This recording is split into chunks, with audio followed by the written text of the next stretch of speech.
وأعدوا لهم ما استطعتم من قوة ومن رباط الخيل ترهبون به عدو الله وعدوكم صدق اللہ العظیم۔ وقت بہت زیادہ ہو چکا ہے اور باتیں میرے ذہن میں بہت زیادہ ہیں، لیکن ظاہر سی بات ہے کہ اتنے مختصر وقت میں اتنی زیادہ باتیں کرنا میرے لیے ممکن نہیں کہنا اور آپ کے لیے ممکن نہیں سننا، دونوں طرف سے جو ہے کمزوری ہے۔ بہرحال مختصر وقت میں کچھ باتیں میں عرض کر دیتا ہوں۔ سب سے پہلے تو میں ہماری انتظامیہ کمیٹی، ہمارے شکیل سر، قاری خالد صاحب، سرفراز بھائی اور ان کے جملہ معاونین کی خدمت میں مبارکبادی پیش کرتا ہوں کہ انہوں نے بہت بہترین انداز سے اور اپنی جانی، مالی اور وقتی قربانی دے کر ہمارے لیے اسٹیج فراہم کیا۔ اللہ تعالیٰ ان کو اس کا بہترین بدلہ دارین میں نصیب فرمائے۔ دوسری بات جو خاص طور پر عرض کرنی ہے وہ یہ ہے کہ جب ہمارے سامنے دینداری کا اور خدا ترسی کا نام آتا ہے تو ہم یہ سمجھتے ہیں کہ صرف نماز پڑھنا، روزے رکھنا یہی اسلام سکھاتا ہے، کھیل کود کی شریعت میں اور دین میں کوئی گنجائش نہیں ہے۔ ایک عام تصور جو ہے ہمارے دلوں میں بیٹھا ہوا ہے۔ یہ ہمارے بچوں سے کہوں گا کہ ذرا جو ہے چین سکون سے بیٹھ جائے تاکہ دین کی باتیں جو ہیں چین سکون سے ہو۔ یہ دین کی باتیں اس طرح سے نہیں سنی جاتی۔ بہرحال ہمارے دماغوں میں جو ایک تصور بیٹھا ہوا ہے کہ دین اور کھیل کود کی شریعت میں کوئی گنجائش نہیں ہے، تو یہ ہماری بہت بڑی غلط فہمی ہے، بہت بڑی غلط فہمی ہے۔ میرے سامنے احادیث کے اتنے سارے واقعات ہیں کہ شاید میں بھی گناتے جاؤں تو وقت کم پڑ جائے۔ ایک مختصر سا واقعہ سنا دوں کہ نبی کریم صلی اللہ علیہ وسلم نے مسجد نبوی میں، وہ مسجد کہ جس میں ایک نماز پڑھنے کا ثواب جو ہے 50,000 کے برابر ہے، اور مسجد حرام کے بعد جس کی فضیلت سب سے زیادہ ہے، اس مسجد میں حبشیوں کے کرتب عید کے دن کرتے ہوئے دیکھا تو نبی کریم صلی اللہ علیہ وسلم نے اپنی بیوی ماں عائشہ رضی اللہ تعالیٰ عنہ سے پوچھا کہ کیا تم ان کے کرتب دیکھنا چاہتی ہو؟ تو انہوں نے عرض کیا کہ جی ہاں۔ تو نبی کریم صلی اللہ علیہ وسلم کھڑے ہو گئے اور ماں عائشہ آپ کی اوٹ کے ذریعے سے، آپ کے کندھے پر سے جو ہے پورا کرتب دیکھتی رہی، اور یہاں تک دیکھتی رہی کہ نبی کریم صلی اللہ علیہ وسلم نے ان سے پوچھا عائشہ تیرا جی بھر گیا؟ جب انہوں نے کہا ہاں جی بالکل بھر گیا، تب نبی کریم صلی اللہ علیہ وسلم وہاں سے ہٹے، ورنہ تب تک جو ہے حضرت عائشہ رضی اللہ تعالیٰ عنہ برابر دیکھتی رہی۔ اس حدیث سے علماء نے کئی مسائل نکالے ہیں، لیکن اس سے ایک مسئلہ جو اس وقت کے زیادہ مناسب ہے وہ یہ ہے کہ کھیل کود کوئی ناجائز چیز نہیں ہے، اور دوسرا مسئلہ یہ نکالا ہے کہ عورتوں کو بھی جو ہے تفریح کے مقامات میں لے جانا چاہیے۔ انسان کی طبیعت ایسی ہے کہ وہ ایک کام کرتے ہوئے اکتا جاتا ہے، تو اس کو دماغ فریش کرنے کی، مائنڈ فریش کرنے کی اور تفریحی چیزوں کی ضرورت پڑا کرتی ہے۔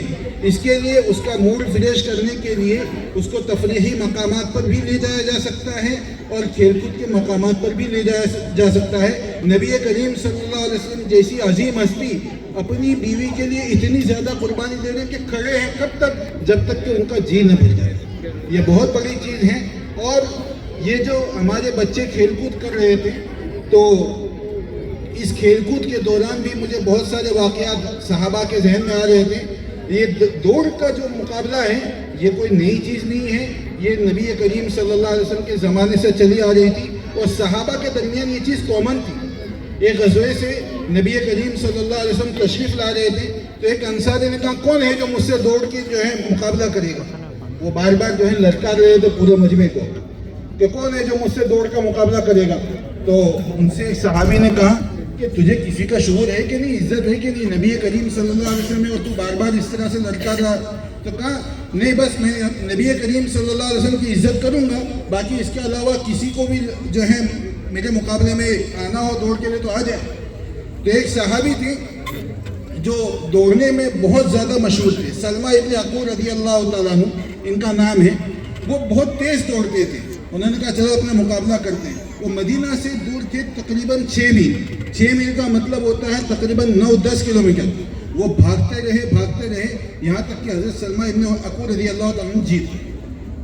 حضرت عبداللہ ابن عباس اور عبداللہ ابن عمر میں بھی اس طرح کے مقابلے ہوتے رہتے تھے اور نبی کریم صلی اللہ علیہ وسلم ان کو انعام دیا کرتے تھے.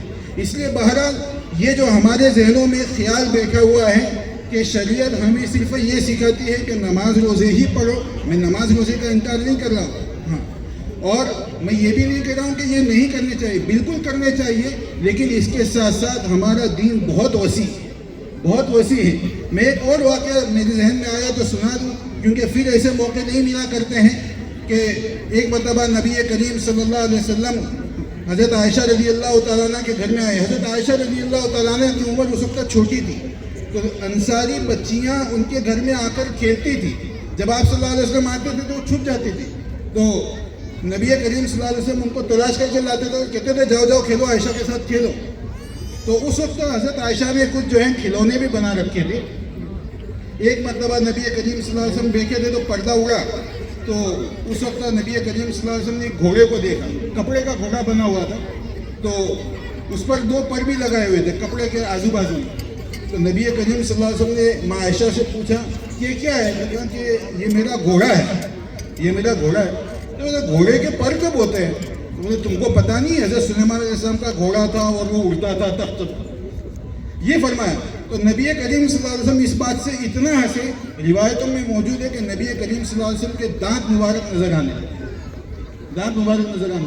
ہم یوں سمجھتے ہیں کہ کھیل کود کی شریعت میں کوئی گنجائش نہیں ہے. یہ ہماری بہت بڑی غلط فہمی ہے.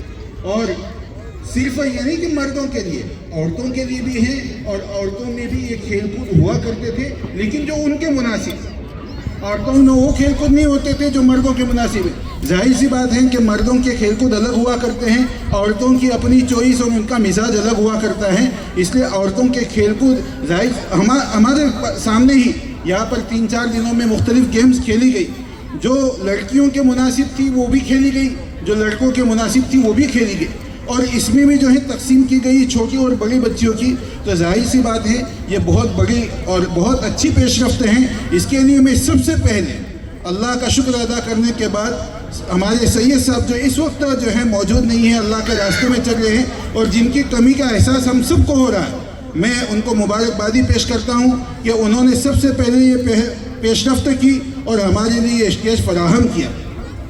اور اس کے بعد ہمارے جملہ معاونین، بالخصوص ہمارے شکیل سرفراز بھائی، قاری خالد صاحب اور ان کے جملہ معاونین اور جملہ خدمتگاروں کو جو ہے میں شکریہ ادا کرتا ہوں کہ انہوں نے ہمارے لیے اسٹیج فراہم کیا. تو اس کی قدردانی کرنی چاہیے اور ہمیں ان کھیلوں میں جو ہے زیادہ سے زیادہ حصہ لے کر ان کھیلوں میں جو استعداد پیدا ہوتی ہیں اس استعداد کو دین کے لیے استعمال کرنا چاہیے. یہ کھیل برائے کھیل نہ ہو، بلکہ کھیل اس لیے ہو تاکہ اس کے ذریعے سے ہم دین کی مدد کر سکیں اور دین کا تعاون کر سکیں. اور میں مزید ایک بات اور آگے بڑھ کر کہوں گا کہ یہ کھیل جو ہے سال میں صرف 3-4 دن نہیں ہونا چاہیے، بلکہ روزانہ اس کی کوشش کریں کہ کچھ وقت اپنا کھیل کود کے لیے بھی نکالیں. ہمیشہ جو ہے کام کرتے رہنا، ہم کوئی مشین نہیں ہے، یہ جسم سرکاری مشین ہے تو اس کو تھوڑا سا آرام بھی دینا چاہیے اور اس کی تفریح کا بھی انتظام کرنا چاہیے. اس کی تفریح کا انتظام یہ ہے کہ روزانہ کھیل کود بھی ہونا چاہیے. ہمیشہ موبائل میں مشغول رہنا اور موبائل کے ذریعے سے ہی ساری گیمز کھیلتے رہنا یہ ہماری شان نہیں ہے. کچھ ایسی گیمز بھی ہونی چاہیے جس میں ہمارا جسم حرکت میں رہے، اس کی بھی کوشش کرنی چاہیے. بہرحال یہ جو اسٹیج فراہم کیا گیا ہے اس کی قدر کریں. اور یہ جو بہت ساری مرتبہ ہمارے ذہنوں میں بات آتی ہے کہ بھئی مردوں عورتوں کا اختلاط ہوتا ہے، تو ظاہر سی بات ہے یہ ہمارے منتظمین جو ہے یہ ابو بکر اور عمر نہیں ہیں. اتنی بات سمجھ لیجیے، جیسے ہم ہیں ویسے ہی ہمارے قائدین اور ہمارے سرپرست بھی ہوں گے. ایک مرتبہ ہارون رشید نے جنہوں نے بڑا محل بنایا تھا، تو ان سے کسی نے کہا کہ آپ نے اتنا بڑا محل بنا لیا، ابو بکر اور عمر نے تو اتنا محل نہیں بنایا تھا. تو انہوں نے کہا کہ تم تو فرعون جیسا محل بنا لو اور مجھے ترغیب دو کہ میں محمد رسول اللہ جیسی جھوپڑی میں رہوں، تو یہ نہیں ہوگا. جیسے تم ہوں گے ویسے ہمارے قائد بھی ہوں گے، تو جیسے ہم ہیں ویسے ہمارے سرپرست بھی ہیں. اس لیے ہم ابو بکر و عمر والی صفات ان میں نہ تلاش کریں. انسان ہے، بشر ہے، کچھ کوتاہیاں ہوگی، لیکن ان کوتاہیوں کو درگزر کرتے ہوئے جو خوبیاں ہیں ان کو دیکھیں. ہم یہ دیکھ رہے ہیں یہ سارے پردے جو لگائے گئے ہیں وہ پردے ہی کے لیے لگائے گئے ہیں. وہ صرف اس لیے لگائے گئے ہیں کہ مرد و عورت کا اختلاط نہ ہو، مرد و عورت آپس میں نہ ملے. اسی لیے آنے کے راستے بھی الگ بنائے گئے،